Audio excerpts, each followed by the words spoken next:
अद्वैत उपचारात्मक शिक्षा एवं चिकित्सा में अग्रणी केंद्र। बोलने, सुनने, पढ़ने, लिखने, चीखना, चिल्लाना, मोबाइल, टीवी, वीडियो गेम आदि की लत वाले बच्चों के निदान के लिए असेसमेंट तथा व्यक्तिगत एवं सामूहिक थेरेपी व उपचारात्मक शिक्षा व्यवस्था। संपर्क करें अद्वैत C block, Panchsheel Nagar, मागड़वाली road, Ajmer. Bharatiya Janata party के द्वारा जन आक्रोश यात्रा का पहला चरण कल समाप्त हुआ। 4 दिसंबर से और 14 दिसंबर तक लगभग अजमेर उत्तर के अंदर हमने 150 किलोमीटर की सड़कों पे हम लोगों ने जनसंपर्क किया, जिसके अंदर हमको लगभग 350 के आसपास शिकायतें प्राप्त हुई और हमने 35,000 से ज़्यादा जो हमारा पैम्पलेट और पत्रक है, जो ब्लैक पेपर भी है, इसको हमने बांटा। लगभग हमारा 250 जगह स्वागत हुआ और सभाएं और चौपाल ऐसे लगभग हमने 87 सभाएं और चौपाल हुई और इस दौरान 25,000 से अधिक हमने लोगों से संपर्क किया। उसके माध्यम से जनता ने हमारे इस जनसंपर्क और रथ यात्रा को सराहा। तो हमेशा तो राजनेता या पॉलिटिकल पार्टी के लोग चुनाव में वोट मांगने के लिए ही आते हैं। इस समय कोई इलेक्शन अभी दूर है, 1 साल, लेकिन पहले ही आकर के हमारी समस्याओं को सुनने और जानने के लिए जो भाजपा और भाजपा के प्रतिनिधियों ने प्रयत्न किया है, उसका उन्होंने मुक्त कंठ के साथ स्वागत किया।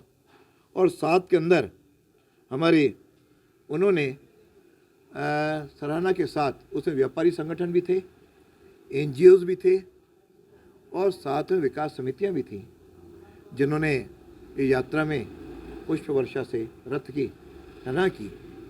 और लगभग इसमें सारे कार्यकर्ता जुटे। दूसरे चरण के अंदर हम घर घर बूथ स्तर पर इसी अभियान को 31 तारीख तक जारी रखने वाले हैं, जिसके अंतर्गत जो जन छूट गया उसको भी हम संपर्क करके इनसे करें। मुख्य जो बातें आई समस्याओं के रूप में, उससे पहली समस्या तो पेयजल को लेकर के आई, जिसमें भी 3 प्रकार की थी। पेयजल की समय पर आपूर्ति न होना, दूसरा गंदा पानी आना और तीसरा पानी कम आना।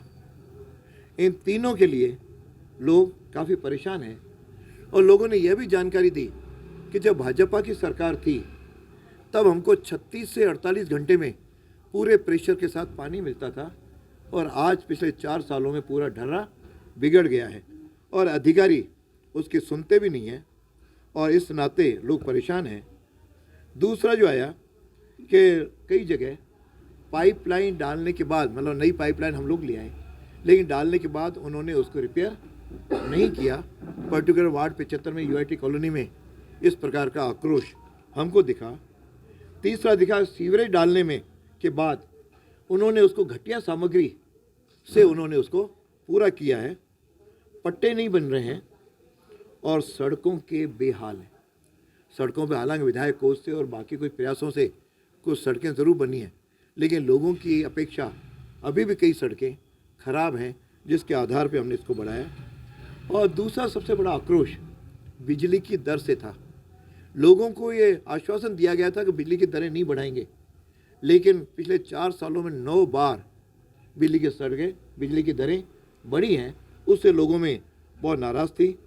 और साथ के अंदर कुछ हमको नवयुवक भी मिले जो बेरोज़गार हैं, उनको न तो बेरोज़गारी भत्ता मिल रहा है और न साथ में उनको किसी प्रकार का पेपर जो हुए हैं उसमें जो लीक हुए उसके अनुरूप में भी उनका आक्रोश है कि लाखों बच्चे ऐसे हैं जिनके किया। जब हम गांव में गए, गांव में तो सफाई, रोड लाइट और साथ में उनके जो कॉलोनियाँ फाइसागर रोड पे, उसमें भी इस प्रकार की सड़कों इत्यादि की हमको समस्याएं मिली, जिसके आधार पर हम लोगों ने बताया कानून नाम की व्यवस्था उनको मिली नहीं है। क्योंकि आज जिस प्रकार से जगह जगह खुलेआम गोलियां चल रही हैं और कोई सरकार नाम की चीज़ नहीं है, और पानी के लिए भी लोगों का जो आक्रोश था उसमें उन्होंने कहा कि हम लोग प्रयत्न तो कर रहे हैं, अपनी शिकायतें भी दर्ज करा रहे हैं, लेकिन अधिकारी किसी की सुनते नहीं है। तो जो राजस्थान का ढर्रा जो लोगों के द्वारा भी सुनाई मिला और हमने भी उनको बताया कि आज मुख्यमंत्री की बात मंत्री नहीं सुन रहे हैं, आपस में झगड़ रहे हैं, मंत्री की बात सेक्रेटरी नहीं सुन रहे हैं, सेक्रेटरी की बात कोई अधिकारी नहीं सुन रहा है, इससे लोगों में आक्रोश है। साथ में पेट्रोल डीजल की जो वेट बढ़ा रखा है उससे भी लोग त्रस्त हैं।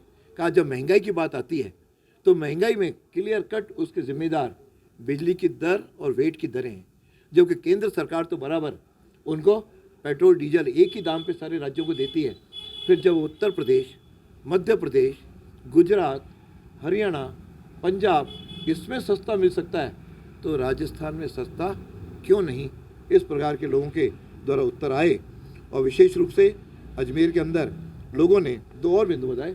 अधिकारियों के व्यवहार से भी लोग त्रस्त हैं, जो मुख्य रूप से एडी और निगम के जो अधिकारी वर्ग हैं उससे लोग परेशान हैं। इस प्रकार का स्थिति यह है कि लोगों को पट्टे नहीं मिल रहे हैं, कनेक्शन नहीं हो रहे हैं, शासन नाम की कोई चीज़ दिखाई नहीं दे रही है और हर जगह भ्रष्टाचार, पैसे लेने के अलावा कोई काम लोगों के उसके बिना हो नहीं रहे। अतः लोगों में धारणा है कि हम इस सरकार को तुरंत बदलें। कुछ जगह निगम के सफाई वगैरह की भी कुछ बातें आई, लेकिन उसमें अधिकतर लोगों का इन छोटी छोटी बातों को लगा, लेकिन देश हित में मोदी जी की योजनाओं को भी उन्होंने सराहा कि मोदी जी ने शौचालय भी दिए, लोगों ने साथ में गैस कनेक्शन भी दिए और मोदी जी ने देश का नाम भी रोशन किया। इस प्रकार की भी चर्चाएं और एक मजबूत नेतृत्व सामने खड़ा हो, इसका लोगों ने समर्थन किया। साथ में एक बात, जो राहुल की जो यात्रा चल रही है उस पर भी लोगों की टिप्पणियां थी कि यदि हम सड़कों के लिए पैसे मांगते हैं तो कहते हैं पैसे नहीं है, लेकिन 500 करोड़ रुपए से ज़्यादा केवल इसकी राहुल की यात्रा पे खर्च किए जा रहे हैं। इस प्रकार केवल अपनी कुर्सी बचाने के लिए ये सारा मामला हो रहा है। वो कुर्सी से चिपके रहना चाहते हैं, तो लोग तो इस इंतज़ार में हैं कि कब मौका मिले ताकि इस सरकार से हम लोग निजात दिलाएं। किसी भी मायने में बीजेपी की जो हमारे वसुंधरा जी की सरकार थी वह आज की सरकार से कई गुना अच्छी थी, ऐसा धारणा लोगों की हमें मिली और उस बार विधायक के नाते हमने उनकी समस्याएं सुनी, इकट्ठी की हैं। मैं संबंधित विभागों को भी पर्टिकुलर पत्र बना करके और व्यक्तिगत मिल करके भी इन समस्याओं से उनको अवगत कराऊंगा। और जो बक्सों में हमने इनके डलवाएं, ये सारे बक्से पूरे 200 विधानसभाओं के हम ले जा करके गहलोत साहब को देने वाले हैं, जिसके आधार पे सरकार चेते तो बहुत बढ़िया, नहीं चेते तो इसको हवाला करेंगे। और एक मुद्दा और आया जो जनता में इस समय ताज़ा था कि इस समय गुजरात ने राजस्थान मॉडल को नकार दिया कि अशोक गहलोत वहाँ के प्रभारी थे और रघु शर्मा सह प्रभारी एक तरह से प्रभारी थे, वहाँ पे उन्होंने कहा हम राजस्थान के मॉडल को लाएंगे, लेकिन वहाँ पे बुरी तरह नकार दिया। तो जनता अब राजस्थान में भी गुजरात के इतिहास को दोहराने का मानस बना रही है।